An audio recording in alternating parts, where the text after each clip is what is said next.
یہ صحیح بخاری کی آخری کتاب ہے، کتاب التوحید والرد علی الجہمیہ، اس پوری کتاب کا یہ نام ہے، یہ جو آخری کتاب ہے، یہ اس کا باب نمبر 93 ہے۔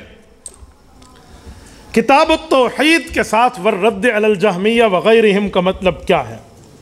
امام بخاری بتانا چاہتے ہیں کہ صرف یہ نہ سمجھا کرو کہ ہم توحید سناتے ہیں، بلکہ جو منکر ہوتے ہیں ہم اس پر رد بھی کرتے ہیں، اس لیے والرد علی الجہمیہ بتایا۔ ہمیں کہتے ہیں نا ایسی بات کرو جس سے سب خوش ہوں، تو امام بخاری نے جاتے جاتے سبق سنایا ہے کہ صرف ایسی باتیں نہ کرو جس سے سب خوش ہوں، وہ باتیں کرو جس سے اللہ والے خوش ہوں، اس لیے والرد علی الجہمیہ، بروں پر رد بھی ہے اور اپنوں کو سینہ سے لگانا بھی ہے، اسے کہتے ہیں اشداء علی الکفار رحماء بینہم۔ امام بخاری باب نمبر 93 میں اسی تردید پر مشتمل روایت لائے، انہی کی معتزلہ کی تردید کرتے ہوئے کیا فرمایا؟ اب یہ جو باب ہے، اس باب میں حضرت امام بخاری رحمۃ اللہ علیہ اس باب کو لے کر آپ کی خدمت میں ایک مسئلہ لایا، توجہ رکھنا۔ باب ونضع الموازین القسط لیوم القیامہ وان اعمال بنی آدم وقولہم یوزن وقال مجاہد، یہ پورا العدل القسطاس العدل بالرومیہ، یہ پورا امام بخاری مصدر تک کی بحث میں سمجھانا کیا چاہتے ہیں۔ امام بخاری قرآن کی آیت لایا نہ ونضع الموازین القسط لیوم القیامہ، کہ قیامت میں اعمال کا وزن ہوگا، تو اس پر دلیل لائیں۔ کیا یہ بھی کوئی بات ہے؟ بظاہر یہ سوال اٹھتا ہے کہ یہ بھی کوئی بات ہے سمجھانے کی، قیامت میں تو وزن اعمال ہوگا؟ جی ہاں، یہ اس زمانے میں سمجھانا بڑا ضروری تھا۔ اس زمانے میں معتزلہ فرقہ واریت پھیلاتے ہوئے یہ جملہ اہل حق کو کہتے تھے کہ اعمال کا وزن کیسے ہوگا؟ اللہ، میں نے نیکی کر لی، گالی دی، میں نے برائی کر لی، تو برائی کا کوئی وجود تھوڑی ہے کہ وہ تولا جائے گا، تولا تو اسے جاتے ہیں جس کی وجود ہونا چاہیے، تو کیسے تولے گا؟ تو امام بخاری ان کی رد پہ جواب لائے ہیں وَنَضَعُ الْمَوَازِينَ الْقِسْطَ لِيَوْمِ الْقِيَامَةِ، رب نے فرمایا میں انصاف کا ترازو قائم کر کے دکھاؤں گا۔ اور پھر امام بخاری وَأَنَّ أَعْمَالَ بَنِي آدم وَقَوْلَهُمْ يُوزَن، عمل اور فعل عوام کو سمجھانے کے لیے، ورنہ دونوں کا اشتراک ہے کہ جو کہو گے یا جو کرو گے، قول و فعل، ان دونوں کو تولا جائے گا۔ امام بخاری رحمہ اللہ نے پھر اس پر یہ بات سمجھائی ہے، پھر آگے حدیث لائے ہیں جس میں لفظ ہے کہ قیامت کے دن وزن اعمال میں لفظ بھاری ہو جائے گا، تو امام بخاری کا دعویٰ ثابت ہو گیا۔ لیکن عوام کو کیسے سمجھائیں کہ وزن تلے گا، اس کا بھی وزن ہوگا جس کا وجود ہی نہیں ہے؟ تو کل کوئی پوچھے نماز کا کوئی وجود تو نہیں ہے، نہ نماز کا سر ہے، نہ نماز کے پاؤں ہے، نہ نماز کا ہاتھ ہے، نہ نماز کا ناک ہے، نہ نماز کی آنکھیں، نہ نماز کا کان ہے، نہ نماز کے پیٹ ہے، تو جب نماز کا وزن نہیں ہے تلے گی کیسے؟ روزہ کیسے تلے گا بھائی؟ زکوٰۃ کی نیت کیسے تلے گی بھائی؟ حج کیسے تلے گا؟ تو سوال اٹھتا ہے، تو وزن نہ اور چیز تلے۔ امام بخاری اپنے دور میں سمجھا گئے، لیکن آپ کو اور مجھے سمجھنا بڑا آسان ہے، وہ زمانہ بہت پرانا تھا، اس زمانے میں مثالیں کچھ اور دی جاتی تھیں۔ میں پرانی مثالیں چھوڑ کے آپ کو جدید کی مثال سمجھاتا ہوں۔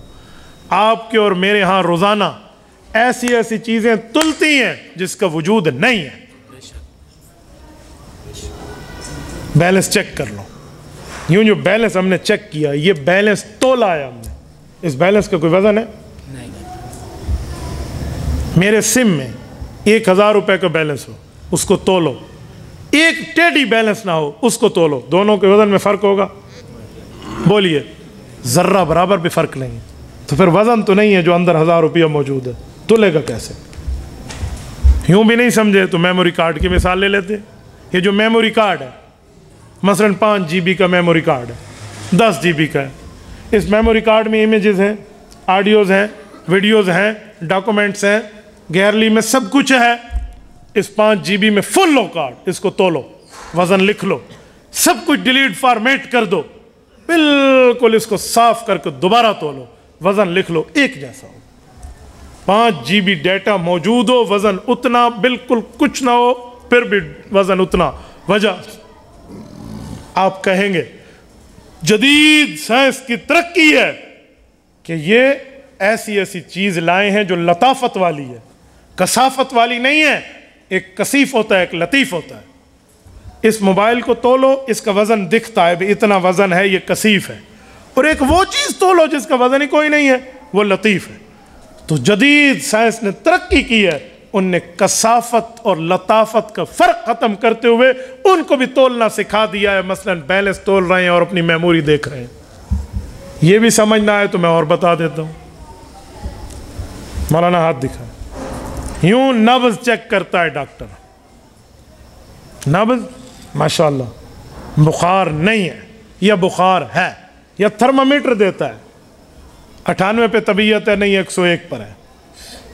یہ جو تھرمامیٹر ہے یہ فل ہو تو بھی وزن اتنا, اس میں بخار نہ بھی ہو تب بھی وزن اتنا. تلا کیسے ہے یہ بھی نہ سمجھے تو اس سے مزید, اس سے بھی آسان لاتا ہوں. آج 30 سینٹی گریڈ پر گرمی تھی, اور میں اگر آج ہی کی بات کر لوں, ہمارے سامنے اب بھی روزانہ تولنے کے حساب سے موجود ہے.